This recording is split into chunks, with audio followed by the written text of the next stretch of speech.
So one of the reasons why our brain likes to create habits is because our brain is lazy, and the more it automates a habit, it does it without even thinking about it. And there are certain habits you need to have as an entrepreneur that's automatic, that you're not even thinking twice about it or needing to have a to-do list about it, which we'll get into here in a minute. But before I do that, I want you to understand that the title, 7 Habits of Highly Effective Entrepreneurs, came from the famous Stephen Covey book, 7 Habits of Highly Effective People, which is be proactive, begin with the end in mind, put first things first, think win-win, seek first to understand before you understood, and then it's synergize, and last but not least, sharpen this off. If you haven't read the book, you got to read it. So let's talk about the 7 habits of highly effective entrepreneurs. First things first on the habit.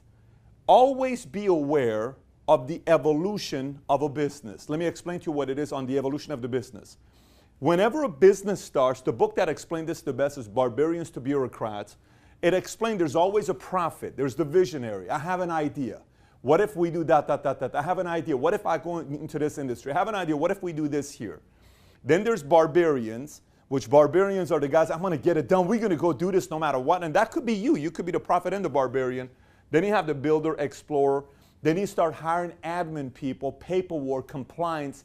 And then if you're not too careful, the company eventually gives birth to bureaucrats and aristocrats. And bureaucrats and aristocrats are deadly to any society, to any company, to any business, if you don't pay attention to. So what do I mean by this? You could possibly end up being that bureaucrat or the aristocrat. So a bureaucrat or an aristocrat is too cool for the game. It's too cool to be reached. You know, it's too cool to be contacted. Nobody can get close to them because you're above everybody. So you control. There's a cocoon like, hey, don't get close to me. I'm famous. Don't get close to me. I'm too important of a person. And then you lose touch with the people, and to lose touch with the population, you become godlike. And anytime you become godlike, no one is godlike. You're bound to get killed. And either that business gets killed or you get killed. You just saw what happened with Uber recently when the guys at the top said, we are the biggest IPO of all time, et cetera, et cetera. Boom! Too big for drivers, too cool for employees, too famous, too popular, and they have a fall. And next thing you know, what do you call it? Lyft goes from having 850,000 rides per day, the day the announcement was made with Travis getting fired, to 30 days later, 1 million rides a day. They went up 20% in 30 days simply because Uber started experiencing this bureaucrat to aristocrat type of stuff. So the habit is always know what's next. Always know what's going on. But keep it cool to make sure you don't experience that part. Next one, number 2. Always have an eye for talent. This is a habit. You're always out there. Let's just say you're at dinner, somebody starts talking, you'll say, I'm impressed by this guy. Hey, what do you do, John? So you're looking, I want a compliance guy. I want a finance guy. You know, the director of finance that I had here, she helped open up my checking account at WAMU years ago when there was a WAMU before they went out of business and Chase bought them for $1.9 billion. 10 years ago, WAMU was worth, in 05, WAMU was worth $330 billion. She was my banker. So I go and I open up the checking account and I said, guys, this checking account you just opened up is a future billion-dollar company. Everybody's laughing at me. Oh, you're so crazy. I said, you're going to know about this account that we're opening up here. She kept paying attention to the account. Year and a half later, I recruit her. She becomes my director of finance. But I watched her every time I went there, how she treated me. Everywhere you go, watch everybody. See how they treat you. The habit of a highly effective entrepreneur is you're always looking for talent. What if we get this girl here? What if we get this guy here? What if we get this person here? I like the way this guy treats me. I like the way this guy gives me customer service. You're constantly thinking about talent. Number 3, always solving for X. Yesterday, I was in Cancun having breakfast with a couple who is thinking about moving their business from currently right now they're in LA. They were thinking about whether to go to Lafayette, Louisiana, or whether to grow their business to Miami, Florida. And so, hey, what do you think? Should we do it? Should we not do it? We're thinking about that. I said, so let me ask you a question here. First of all, let's solve for X. I said, what is solve for X? I said, do you have family back at home? Yes, we do. We got a kid and we got a kid. We got 2 sons here. Okay, 16, 18. Okay, location, son, economy, market. I said, what's the most important? He said, our kids are already grown. They're going to be fine. I said, so that's not what you're solving for, because if that's the case, you have to stay in LA. Not at all. Location, market is what we're solving for. I said, then you can't do Lafayette. There's 126,000 people living there. Miami, you got a bigger market within a 15, 20-mile radius. You may want to start thinking about Miami. Says, that's exactly what we're thinking about. Cool, no problem. So we solve for X. When you don't solve for X, you don't always make the best next decision or the best next move that you need to make because you're not thinking, what am I solving for? Am I solving for value or profit right now? Am I solving for a short-term or long-term solution? Is this idea that we just got a good idea for today, for 6 months from now, or 5 years from now? Why are we spending so much time on an idea that we'll do 5 years from now? We don't have the resources for this $3 million idea.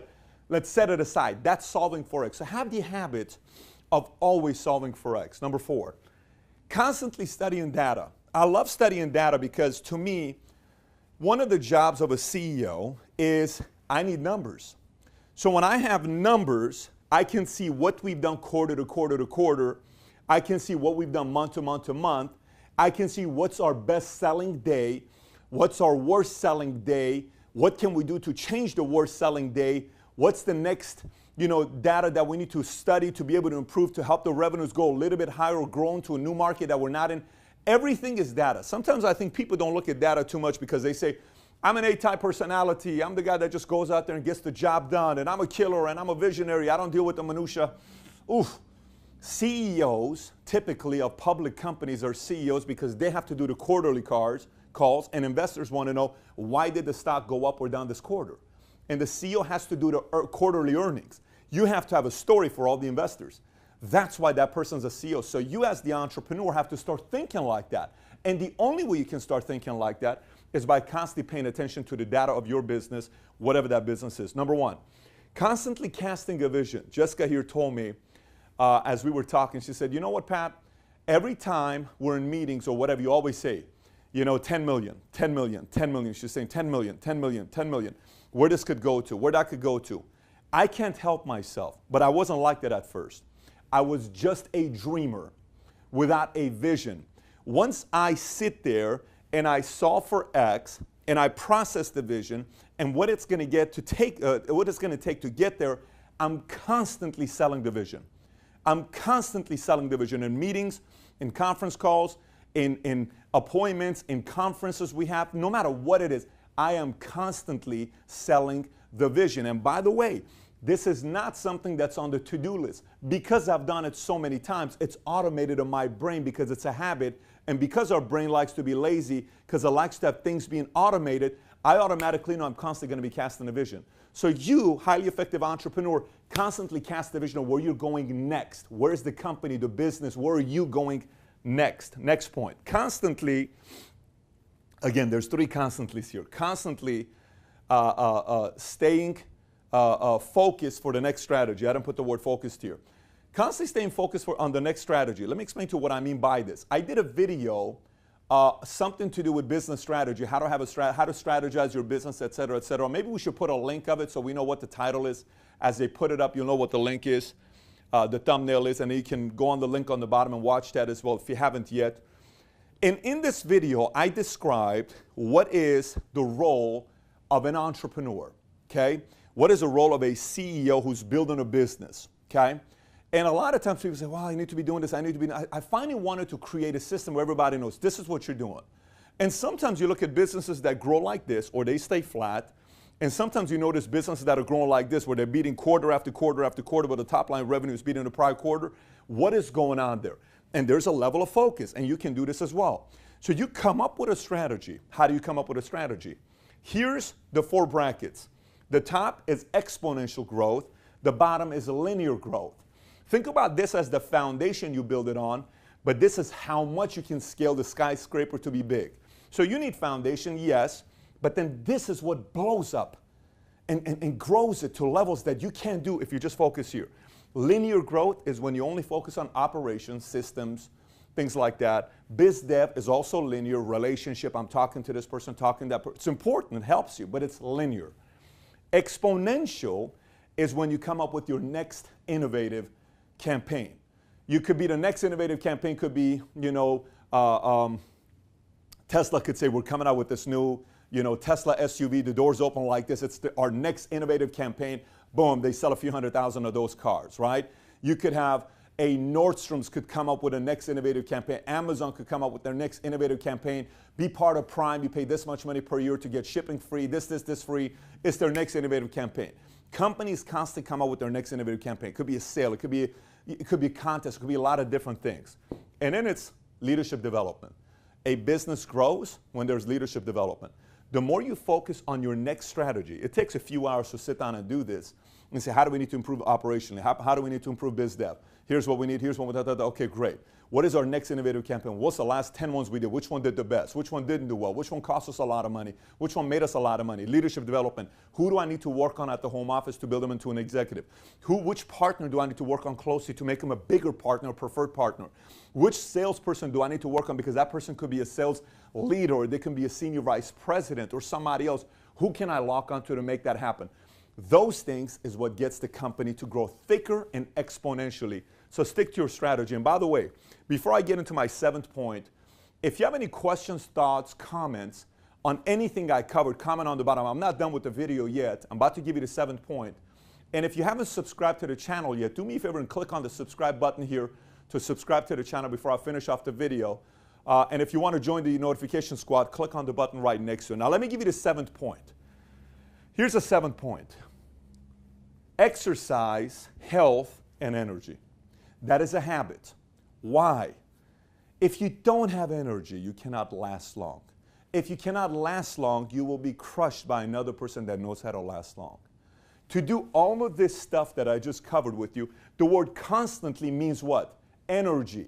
Constantly means over and over and over and over and over again. If you don't have energy, you can't do anything constantly. You can only do it once because you need energy. This word needs energy. This word needs energy. This word needs energy. Always needs energy. Always needs energy. Being aware needs energy. This is, I got to be aware. Always needs energy, right? If you don't have energy, you can't compete in a capitalism market. You just cannot, because your brain doesn't have the energy to think about the next ideas to come up with. So having said that, those are the 7 habits of highly effective entrepreneurs. Again, questions, thoughts, comments, comment on the bottom. If you haven't subbed, do so. But the challenge I have for you is this. Here's what I want you to do at the ending of this video. I want you to look at all these habits, write them down, and ask yourself, how good of a job do you do on every single one of them? And you may want to watch this video all over again to hear me explain it to you again. And if you got an executive team, you may want to watch this with them to get them on the same page as well so you grow even faster. With that being said, thanks for watching, everybody. Take care. Bye-bye.